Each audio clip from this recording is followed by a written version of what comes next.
ಪ್ರೀತಿಯ ದೇವಜನರೇ, ಈ ಒಂದು ದಿನದಲ್ಲಿ ಒಂದು ವಿಡಿಯೋ ಮೂಲಕ ನಿಮ್ಮನ್ನು ಸಂಧಿಸಲು ನನಗೆ ಬಹಳ ಸಂತೋಷ. ಕಳೆದ ದಿನಗಳಿಂದ ನಾವು ದೇವರ ವಾಕ್ಯವನ್ನ ನಾವು ಧ್ಯಾನವನ್ನ ನಾವು ಮಾಡುತ್ತಾ ಬರ್ತಿದ್ದೇವೆ. ಹಳೆ ಒಡಂಬಡಿಕೆಯಲ್ಲಿ ಯೇಸು ಕ್ರಿಸ್ತನು ಒಂದು ವ್ಯಕ್ತಿ, ಒಂದು ಹೆಸರು, ಒಂದು ವಸ್ತುವಿನ ಹಿಂದೆ ತನ್ನನ್ನು ಅವರು ಪ್ರಕಟಪಡಿಸಿಕೊಂಡನು.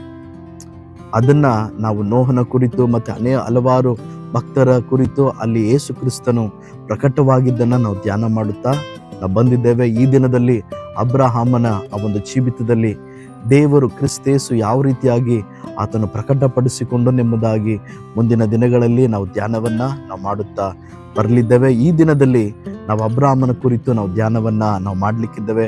ಅಬ್ರಹಾಮನ ಜೀವಿತದ ಮೂಲಕ ದೇವರು ನಮ್ಮೊಟ್ಟಿಗೆ ಮಾತನಾಡುವಂಥವರಾಗಿದ್ದಾರೆ.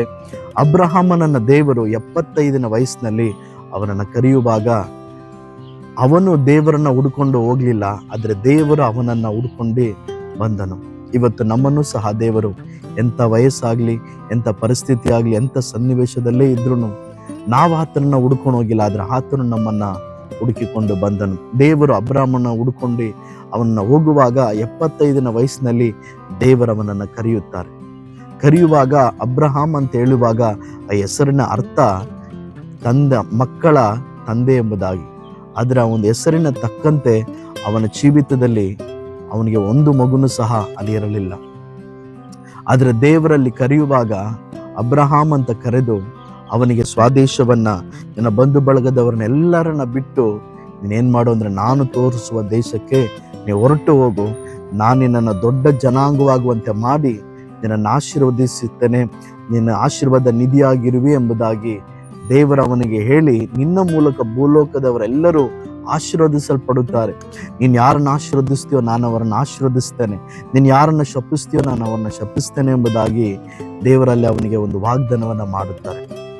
ಇದರಲ್ಲಿ ನಾವು ನೋಡಬೇಕಾದದ್ದು ಅಬ್ರಹಾಮ್ ಅಂತ ಹೇಳುವಾಗ ಆ ಹೆಸರಿನ ಅರ್ಥ ಮಕ್ಕಳ ತಂದೆ ಎಂಬುದಾಗಿ.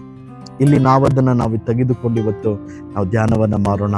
ಅವನ ಹೆಸರಿಗೆ ತಕ್ಕಂತೆ ಅವನ ಜೀವಿತದಲ್ಲಿ ಅವನಿಗೆ ಮಕ್ಕಳಿರಲಿಲ್ಲ, ಆದರೆ ದೇವರು ಆ ಒಂದು ಹೆಸರಲ್ಲಿದ್ದಂಥ ಒಂದು ಅವಮಾನವನ್ನ ದೇವರಲ್ಲಿ ಮಾರ್ಪಡಿಸಿ ಒಂದು ಜನಾಂಗಕ್ಕೆ ಅವನನ್ನು ಒಂದು ತಂದೆಯಾಗಿ ಅವನಿಗೆ ಆ ಕಾರ್ಯವನ್ನ ವಾಗ್ದಾನವನ್ನ ಮಾಡುತ್ತಿದ್ದಾರೆ.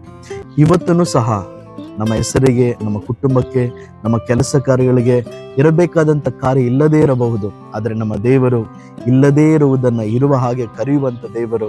ಇವತ್ತು ನಿಮ್ಮ ಜೀವಿತದಲ್ಲಿ ಯಾವುದೆಲ್ಲ ಇಲ್ಲದೇ ಇರುವಂಥ ಕಾರ್ಯಗಳಿದೆಯೋ ಅದೆಲ್ಲ ದೇವರು ಅದು ಬರುವ ಹಾಗೆ ಆತನು ಮಾಡುವಂಥವನಾಗಿದ್ದಾನೆ. ಅಬ್ರಹಾಮನ ಜೀವಿತದಲ್ಲಿ ದೇವರು ಅವನನ್ನು ಕರೆದು ಅವನಿಗೆ ಒಂದು ವಾಗ್ದಾನವನ್ನ ಮಾಡಿ ಆ ಹೆಸರಿಗೆ ತಕ್ಕಂತೆ ಅವನಿಗೆ ಒಂದು ಮಗುವನ್ನ, ಒಂದು ಜನಾಂಗವನ್ನ ವಾಗ್ದಾನ ಮಾಡಿ ಅವನನ್ನು ಆಶೀರ್ವದಿಸಿದರು. ಅವನಿಗೆ ಒಂದು ಆಶೀರ್ವಾದ ವಾಕ್ಯವನ್ನ ನೀಡಿದರು. ಇವತ್ತೂ ಸಹ ದೇವರು ನಿಮಗೆ ಒಂದು ವಾಗ್ದಾನದ ಮೂಲಕ ನಿಮ್ಮನ್ನು ಬಲಪಡಿಸಿ, ನಿಮ್ಮನ್ನು ಆಶೀರ್ವದಿಸಿ, ನಿಮ್ಮನ್ನು ನಡೆಸುವಂಥವರಾಗಿದ್ದಾರೆ. ಆದ್ರಿಂದ ಅಬ್ರಹಾಮನ ಹಾಗೆ ನಿಮ್ಮ ಜೀವಿತದಲ್ಲಿ ಇವತ್ತೇನೆಲ್ಲ ಇಲ್ಲವೋ ಅದೆಲ್ಲ ದೇವರು ಬರುವಂಥ ದಿನದಲ್ಲಿ ನೀವು ದೇವರನ್ನ ನಂಬುವಾಗ, ದೇವರ ವಾಕ್ಯವನ್ನ ನಂಬುವಾಗ ಅದೆಲ್ಲ ಬರುವ ಹಾಗೆ, ಅದೆಲ್ಲ ಇರುವ ಹಾಗೆ, ಅದೆಲ್ಲ ನಿಮ್ಮ ಜೀವಿತದಲ್ಲಿ ನಡೆಯುವ ಹಾಗೆ ದೇವರು ಮಾಡಿ ನಿಮ್ಮನ್ನು ಆಶೀರ್ವದಿಸಿ, ನಿಮ್ಮ ಮೂಲಕ ಅನೇಕ ಜನರನ್ನ ದೇವರು ನಿಮ್ಮನ್ನು ಒಂದು ಆಶೀರ್ವಾದ ನಿಧಿಯಾಗಿ ದೇವರು ಆತನು ಮಾರ್ಪಡಿಸಲು ಆತನು ಶಕ್ತನಾಗಿದ್ದಾನೆ. ನಾವು ಅಬ್ರಹಾಮನ ಸಂತತಿಯವರಾಗಿದ್ದೇವೆ. ಅಬ್ರಹಾಮನ ಆಶೀರ್ವಾದ ಅದು ನಮಗೆ ಸ್ವಂತವಾಗಿದೆ. ಅಬ್ರಹಾಮನಿಗೆ ದೇವರು ಕೊಟ್ಟಂತ ವಾಗ್ದಾನ ಅದು ನಮಗೂ ಸಹ ಸ್ವಂತವಾಗಿದೆ. ಇಂದು ನಮ್ಮ ದೇವರು ಆತನು ಅದ್ಭುತಗಳನ್ನ, ಕಾರ್ಯಗಳನ್ನು ಮಾಡಲು ಶಕ್ತನಾಗಿದ್ದಾನೆ. ಒಂದು ವಾಕ್ಯದ ಮೂಲಕ ನಿಮ್ಮ ಜೀವಿತದಲ್ಲಿ ಬರುವಂಥ ದಿನದಲ್ಲಿ ದೇವರು ಏನೆಲ್ಲ ಇಲ್ಲದೇ ಇದೆಯೋ ಅದೆಲ್ಲ ಬರುವ ಹಾಗೆ ಮಾಡಿ ನಿಮ್ಮನ್ನು ಆಶೀರ್ವದಿಸಿ, ನಿಮ್ಮನ್ನು ಅನೇಕ ಜನರಿಗೆ ಒಂದು ಆಶೀರ್ವಾದವುಳ್ಳಂಥ ನಿಧಿಯಾಗಿ ದೇವರು ಮಾರ್ಪಡಿಸಲು ಆತನು ಶಕ್ತನಾಗಿದ್ದಾನೆ. ದೇವರೇ ಒಂದು ವಾಕ್ಯದ ಮೂಲಕ ನಿಮ್ಮನ್ನು ಆಶೀರ್ವದಿಸಲಿ. ಆಮೇಲೆ